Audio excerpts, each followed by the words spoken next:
I think Friday's episode of General Hospital is shaping up to be one of those days where everything starts connecting in unexpected ways. There's this underlying sense that secrets aren't just sitting quietly anymore. They're beginning to surface. I was especially intrigued by the dynamic between Christina Corinthos Davis and Michael Corinthos. From what I can tell, Christina starts digging a little deeper than usual, almost like she senses there's something Michael isn't saying out loud. And maybe I'm wrong, but it really feels like Michael might be hinting at something serious, possibly even the idea that Willow Kane was responsible for what happened to Drew Kane. Now, whether that's actual evidence or just a gut feeling, I don't think that's clear yet. But if Michael did see something that night and kept quiet, that could change everything, even if Willow was already cleared. That kind of secret doesn't just disappear, it lingers. At the same time, the tension at Crimson looks intense.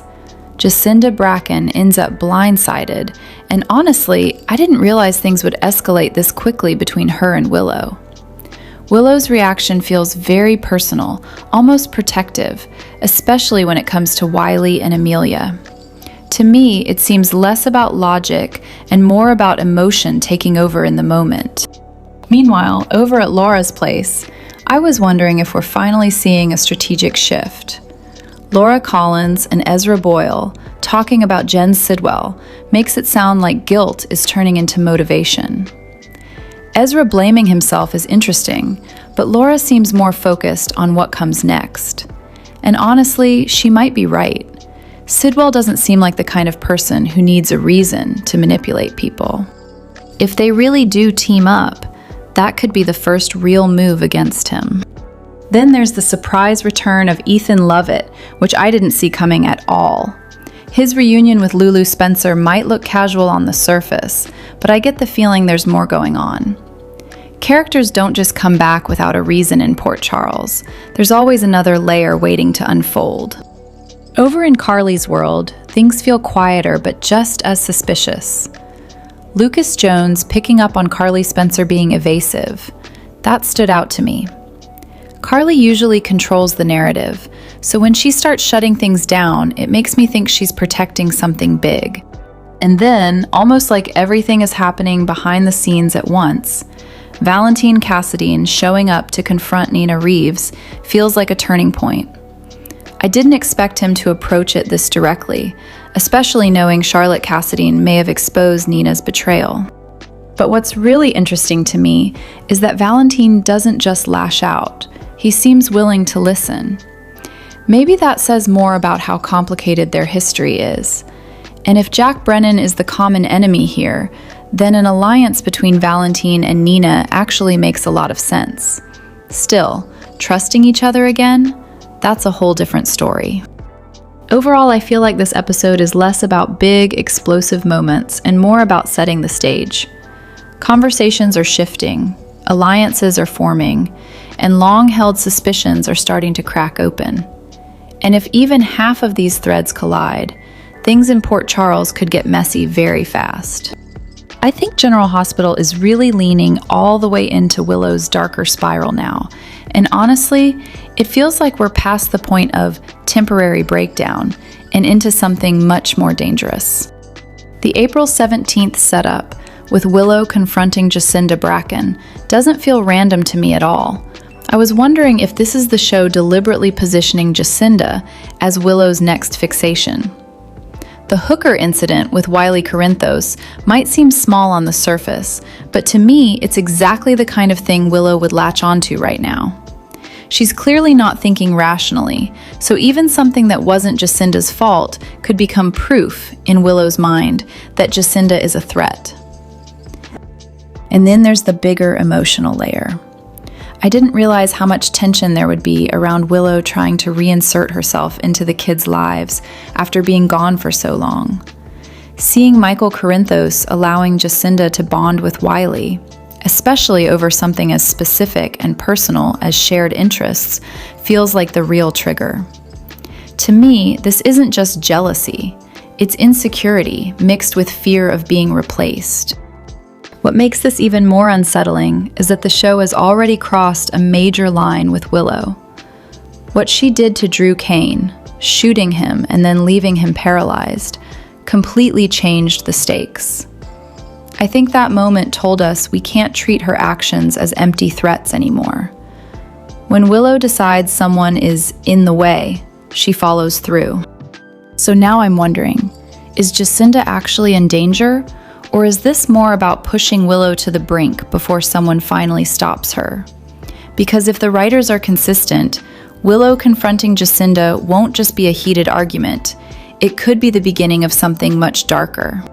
To me, the most interesting question isn't if Willow will act again, but who notices in time, and whether anyone can intervene before she goes too far.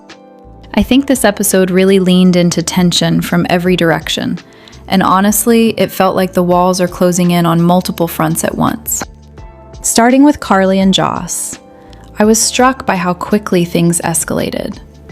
When Josslyn Jax walks in demanding answers about Valentine, it doesn't feel like a daughter asking questions anymore. It feels like someone already deep in the game. And maybe I'm wrong, but the way she says she can get past Carly if she has to, that's not just determination. That's a warning. What really stood out to me is how Valentine Cassadine doesn't sugarcoat anything. Bringing up Cullum as someone tied to the WSB and possibly undermining investigations for years instantly raises the stakes. And if he's connected to what happened to Anna Devane, then this isn't just another villain of the week situation. This feels systemic, like corruption baked into the system itself. Carly's fear at the end of that scene felt very real to me. Carly Spencer has been through a lot, but this is different. This is her realizing she can't shield Joss anymore. And Valentine saying, "You should be," didn't comfort me at all. It felt like confirmation that things are about to get worse, not better. Meanwhile, the Sidwell situation is getting more complicated in a way I didn't expect. The introduction of Nathan, which already feels suspicious, maybe I'm reading too much into it, shifting suspicion toward Lucas Jones is interesting.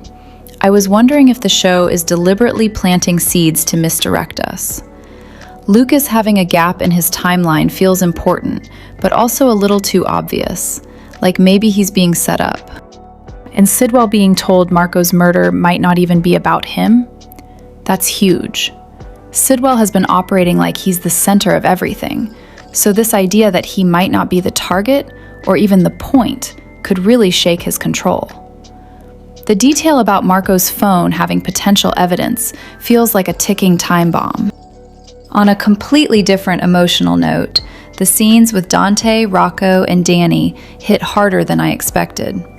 Dante Falconeri trying to hold things together while the kids are clearly struggling. It felt grounded in a way the rest of the episode wasn't. Danny's flashback to shooting Cullum is the part that really stuck with me. He says he's just not feeling great, but it's obvious he's carrying something heavy. I didn't realize how much that moment would linger psychologically for him, but now it feels like we're heading toward a deeper emotional fallout. And Rocco missing his dad while trying to act normal. That felt painfully real. These aren't just side stories. They're showing the ripple effects of everything happening in Port Charles. Then there's the Lara and Boyle situation, which almost felt like a different genre for a moment. Lara Collins recording him and confronting him publicly was such a power move. I was wondering if this is setting up a political or legal downfall, because Boyle already seems like he's unraveling. Overall, I think this episode is doing something interesting. It's stacking multiple threats at once. Cullum and the WSB corruption angle. Sidwell losing control of the narrative. Marco's murder becoming something bigger. And the emotional damage hitting the next generation. If I had to guess, I'd say everything is going to converge around that phone and Cullum's secrets. That feels like the center of the storm. And maybe I'm wrong, but it really feels like Joss is heading down a path that Carly won't be able to pull her back from this time. I think this whole stretch is really leaning into that slow burn tension where everyone knows something is very wrong, but no one has the full picture, and it's driving them a little unhinged. Rocco's line about waiting kind of sets the tone for everything. To me, it feels like the audience surrogate moment. We're all stuck in that same frustration Danny is feeling.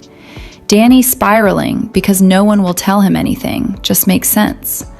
When he asks about Britt and gets nothing, it's like every door is slammed shut in his face. Then we cut to Britt and Cullum, and honestly, I was wondering if this might be the point where she tries to regain control, but it goes the opposite way. Cullum completely flips the power dynamic. He's not negotiating anymore, he's dictating. The bullet wound changes everything. To me, that injury isn't just physical, it's symbolic. Trust is gone, and now it's pure leverage. When he says she made a choice, not a mistake, that hit harder than I expected. It kind of locks Britt into this moral corner where there's no easy way out. And the fact that he withholds the meds, that's brutal. He's basically turning survival into a reward system. I didn't realize how much pressure Britt was under until Lucas stepped in. That interruption felt small, but it mattered. It showed someone is at least trying to push back, even if it's weak resistance. Cullum telling Lucas he owes him his life is unsettling. That's not gratitude, that's ownership. It made me think Lucas is already deeper in this than he understands. The Ross and Nathan scene adds another layer of instability. Sidwell being described as erratic makes me think things are about to spiral in a bigger way.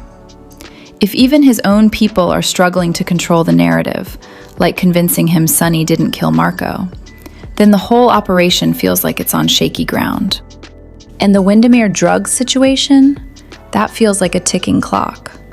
Britt doesn't just need to survive, she needs to perform under pressure. Joss showing up outside the room made me pause. I was wondering if she's about to become an unexpected witness or get pulled into something she can't handle. That placement feels intentional, like she's on the edge of the storm. The Britt and Lucas office scene might be one of my favorites here. It's such a clash of perspectives. Lucas wants to fight, Britt wants to survive. And honestly, I can see both sides. But when Lucas says Cullum and Sidwell won't see him coming, I don't know, maybe I'm wrong, but that feels dangerously overconfident. In this kind of setup, the people who think they're invisible usually aren't. Then Laura and Boyle. This dynamic surprised me. At first, it feels almost like a quiet, character-driven moment, but it quickly turns into something darker. Boyle knowing about the blackmail raises the stakes immediately. When he says he doesn't want to be the next corpse in her trunk, that line felt loaded. It hints at history, secrets, maybe even things Laura hasn't fully confronted. And Boyle admitting he doesn't like who he's becoming. That's classic soap territory, but it works, especially paired with the idea that Sidwell is playing a completely different game. To me, that suggests everyone else is reacting, while Sidwell is planning. Laura offering a way out together felt hopeful, but also a little naive. Boyle passing out right after kind of undercuts that hope. It's like the moment for action is there, but no one is actually ready to take it yet. Overall, I think this episode is less about big reveals and more about tightening the web. Everyone is trapped in some way, emotionally, physically, or strategically. And the tension is coming from how long that can realistically hold before everything snaps. I think there's something a lot more calculated going on here than just attraction, and the latest developments on General Hospital really lean into that possibility. From my perspective, Ava Jerome isn't the type to get swept up in feelings, especially not for someone like Jen Sidwell. I mean, she's dealt with dangerous men her entire life. She knows exactly what she's looking at here. So when I see her going out of her way to defend him, to advocate for him, and even smooth things over with Laura Collins, I can't help but feel like it's all part of something bigger. That April 15th episode really stood out to me. Ava stepping in to justify Sidwell's behavior, framing it around his grief over Marco Rios, felt very deliberate.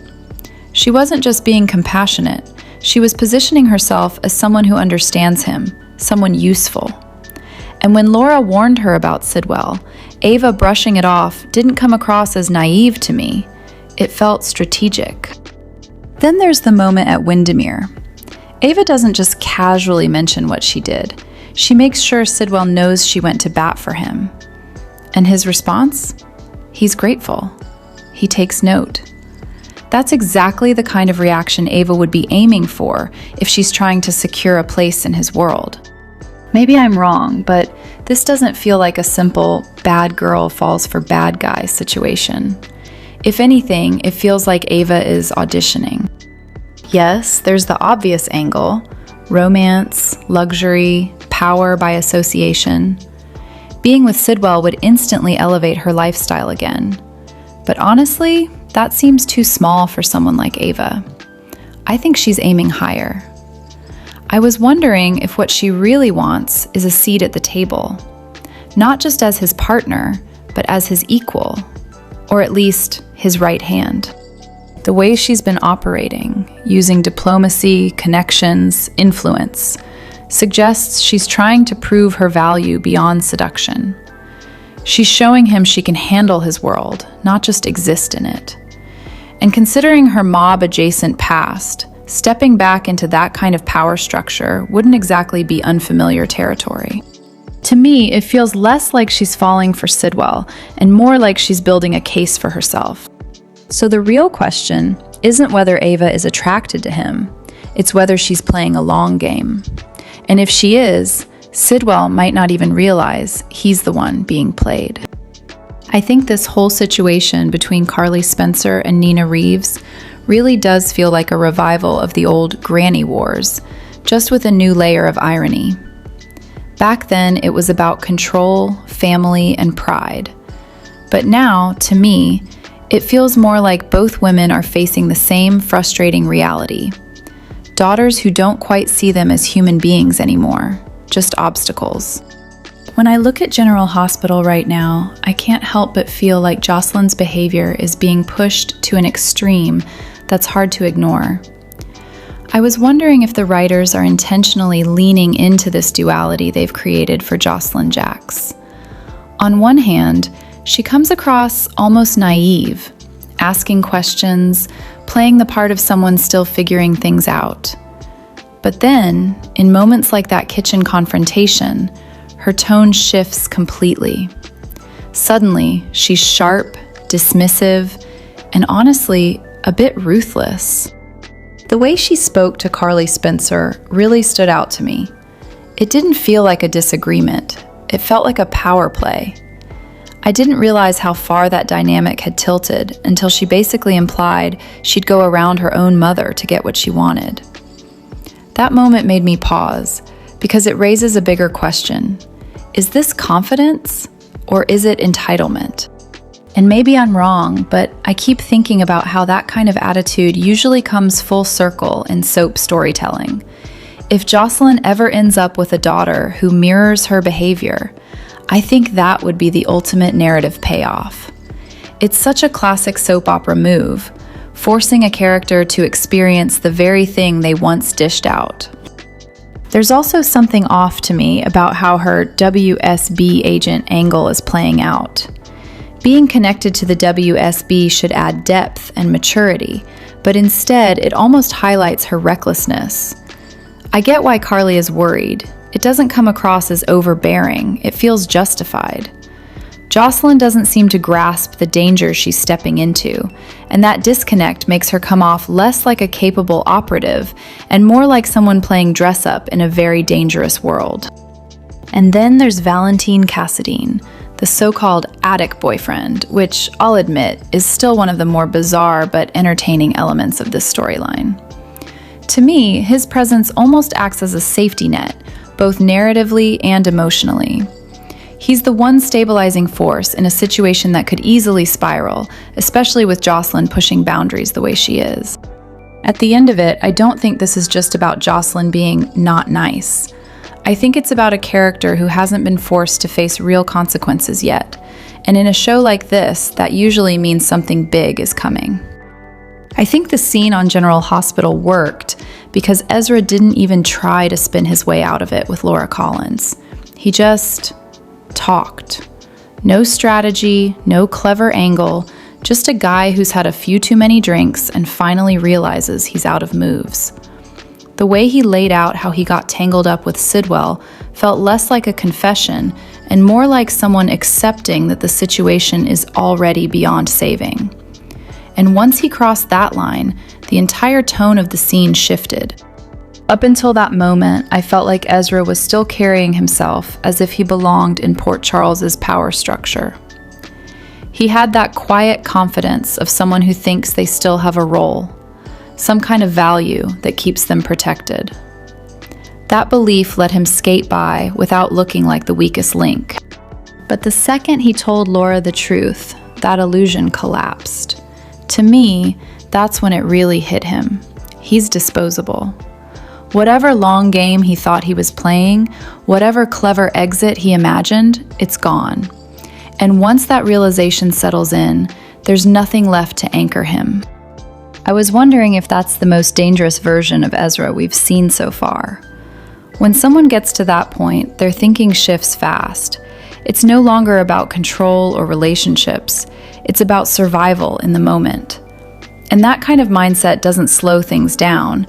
It accelerates everything in unpredictable ways. Laura's reaction stood out to me too. She didn't rush to fix anything or interrogate him. She just got him out of the bar, brought him home, and let him unravel. It felt like she wasn't listening for information as much as she was studying his state of mind, how far gone he really is. Because Ezra's operating like he's down to his last chances now, and that's when people make reckless decisions, or dangerous ones. I didn't realize how quickly this could spiral. Him saying the wrong thing to the wrong person, trying to make a side deal behind Sidwell's back, even convincing himself he needs a gun just to feel in control again. Right now, Laura feels like the only thing keeping him steady. She's giving him just enough hope, this vague, forming idea of a way out, to keep him from completely unraveling. But if she really is building some kind of plan, it only works if Ezra doesn't sabotage it first. So to me, her real challenge isn't just outmaneuvering Sidwell, it's managing Ezra, keeping him close, focused, and believing there's still a path forward, even if she's the only one who actually knows what that path looks like. I think Josslyn may have just crossed a line she can't easily walk back from. The way I see it, her conversation with Nathan West, or rather Cassius, wasn't just bold, it was risky in a way that could blow everything up. I was watching that scene and thinking, she didn't just ask a few casual questions, she pushed. And with someone tied to Caesar Faison, that's dangerous territory. At first, it felt like classic Josslyn, curious, determined, maybe a little too confident. But then you could see the shift. The Nathan mask slipped, and suddenly Cassius was right there, defensive and on edge. That moment told me everything. To me, that reaction alone is a huge red flag. The real Nathan wouldn't have had anything to hide, so he wouldn't have snapped like that. I didn't realize until that scene just how much Joss might pick up on that difference. If she starts connecting those dots, especially the mystery around those missing 7 years, this could turn into something much bigger than she expected. But here's where I think she may have made a mistake. If Cassius is even half as calculating as his father, he's not going to just let that interaction go. I was wondering if he's already suspicious that Josslyn isn't just some random college student. And if he pulls Cullum into this to dig into her background, her whole cover could collapse fast. At the same time, Joss isn't exactly alone, even if she sometimes acts like it. Her uneasy alliance with Britt Westbourne could become really important here. I think Britt is in a position where she doesn't have much to lose anymore, especially being under Cullum's control. She might actually be more honest than Joss expects. And then there's Jason Morgan. Saving him is the one thing that could keep Joss and Britt working together, even if they don't fully trust each other. To me, that shared goal could be what pushes them into a real partnership. I may be wrong, but it feels like this is the turning point where Josslyn's investigation stops being a game and starts becoming genuinely dangerous. If Cassius starts digging, Joss won't just be asking questions anymore. She'll be fighting to stay one step ahead.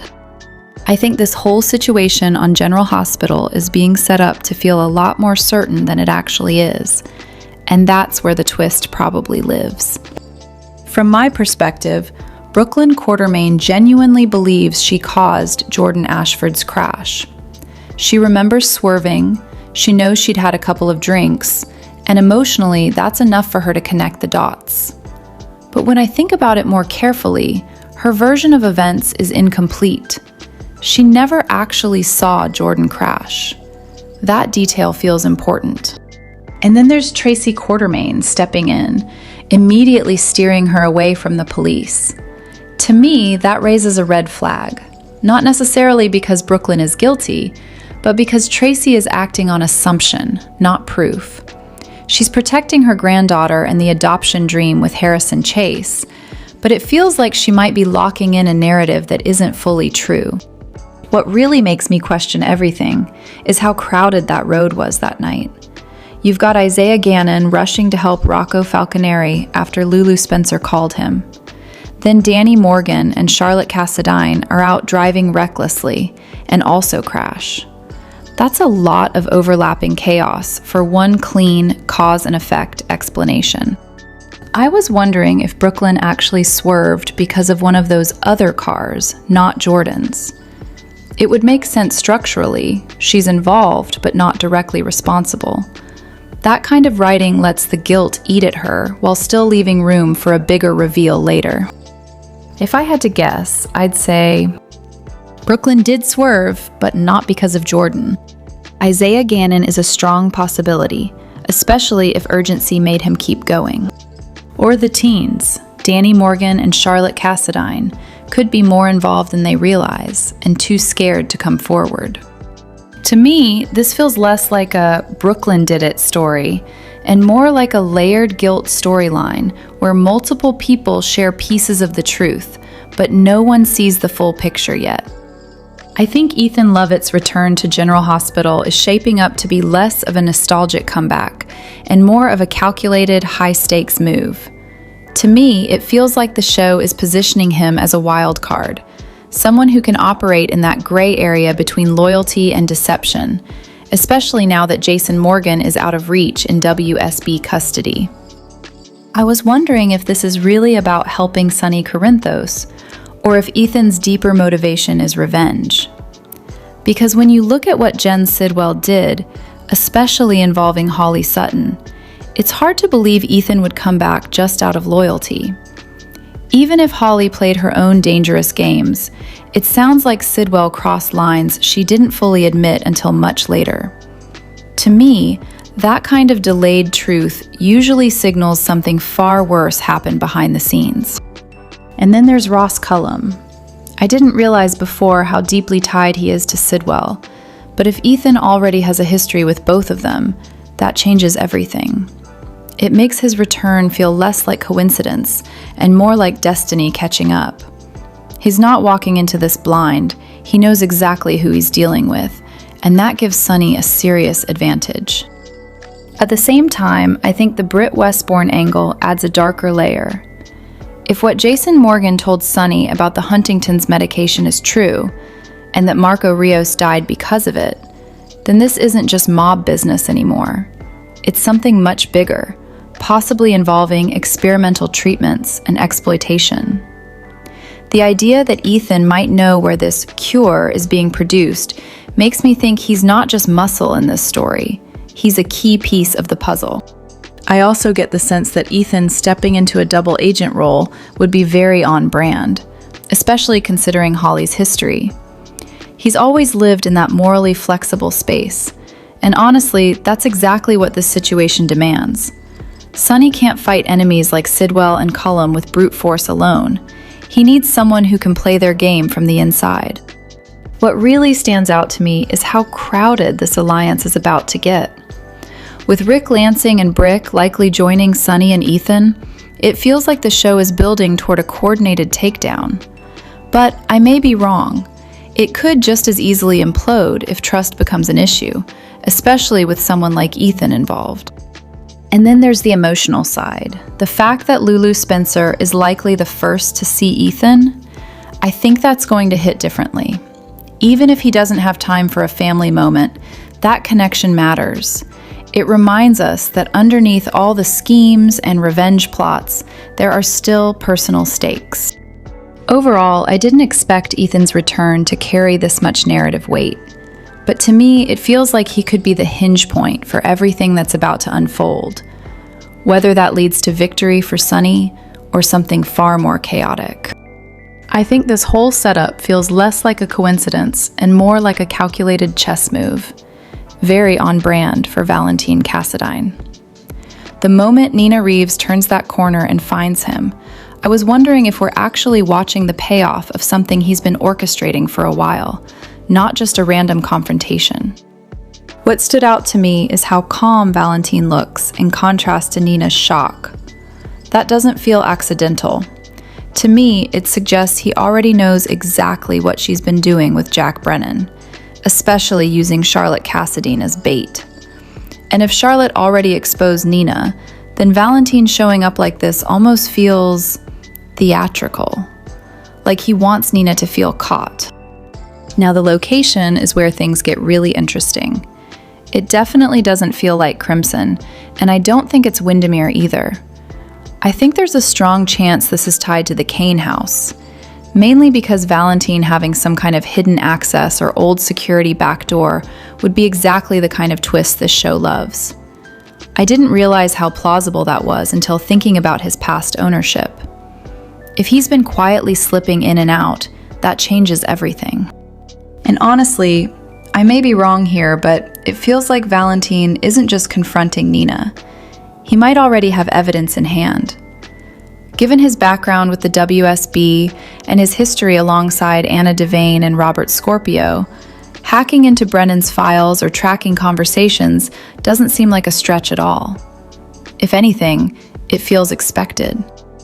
What really pulls this together for me is the timing, with Willow Kane potentially making a confession. I was thinking, what if that confession isn't voluntary? If Valentine has leverage, maybe even something tied to Drew Kane's shooting, then this could be a chain reaction he set off deliberately. And the idea of him pulling out his phone and showing Nina, and maybe Willow, a recording? That would be such a classic Valentine move, controlled, precise, and just a little cruel. So to me, the real question isn't whether Nina is trapping Valentine or vice versa. It feels like she walked straight into something he already built. I think the show is practically waving a red flag here. Josslyn isn't the kind of character who misses a behavioral shift like that, especially not now that she's operating with WSB level instincts. That gym scene really stood out to me.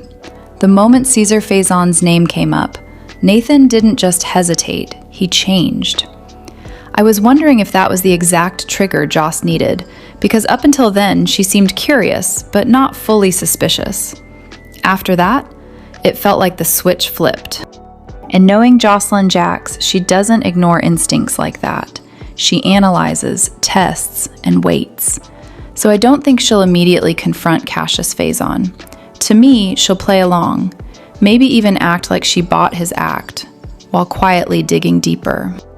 What really makes this interesting is the timing with what Britt Westbourne revealed about Faison having 4 children.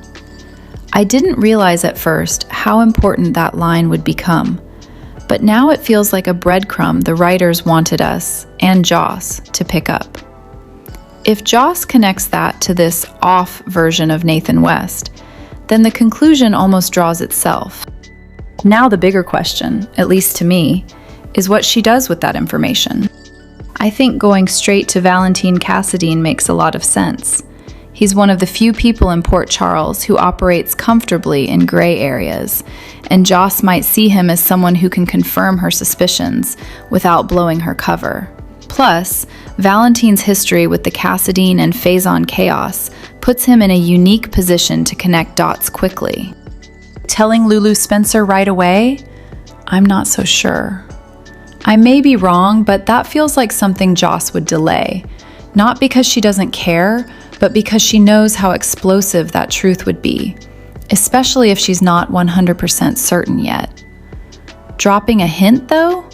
That feels more her style. Just enough to plant doubt. As for Jack Brennan, I keep going back and forth.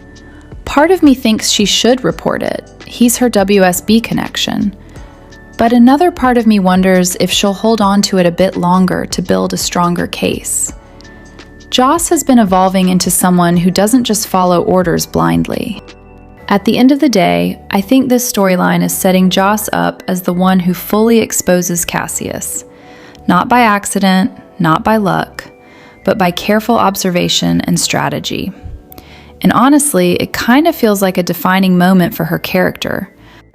If she pulls this off, she's not just reacting to danger anymore, she's controlling the game.